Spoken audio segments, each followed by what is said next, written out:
তো ভোট হবে না, এবার ভোট হবে। এবার আপনারা ভোট দিবেন, আপনাদের ভোটে নির্বাচিত হবে সরকার। ইনশাল্লাহ ইনশাল্লাহ হয়ে যাবে। ভোট দিবেন, ভোট দিয়ে নিয়ে যাবেন। এটা আমরা দল থেকে একটা ঘোষণা করেছি, ফ্যামিলি কার্ড দিব। ফ্যামিলি কার্ড কাছে আসছি ইনশাল্লাহ 12 তারিখে গিয়ে আপনার ভোটটা দিয়ে আসবেন।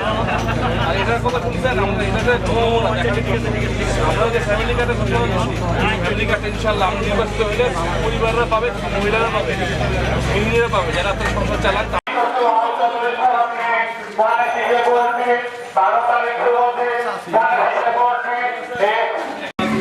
নমুনা কার্ড, ফ্যামিলি কার্ডের 10 দিনের ঘোষণা করবো ইনশাল্লাহ। আমাদের নির্বাচন করে কার্ড আমরা দিব, এটা নমুনা দেখার জন্য। এটা কিন্তু কার্ডটা আপনারা পাবেন, আর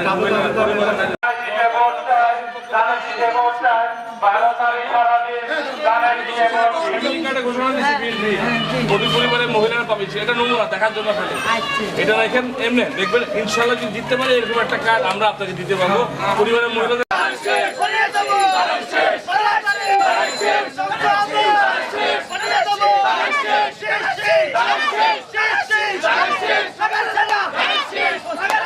ভালো সাড়া পাচ্ছি। আমরা তো ডোর টু ডোর করছি, ঘরে ঘরে যাচ্ছি এবং ক্যাম্পেইন চলছে চলমান বিভিন্নভাবেই। সো আমরা মানুষের কাছে পৌঁছানোর চেষ্টা করছি, ভালো সাড়া পাচ্ছি। বিশেষ করে মহিলাদের থেকে ভালো সাড়া পাচ্ছি, খুব ভালো সাড়া পাচ্ছি। কাজেই আমি মনে করি একটা মোটামুটি পুরো বাংলাদেশে কিন্তু একটা ধানের শীষের জোয়ার সৃষ্টি হয়েছে কিন্তু।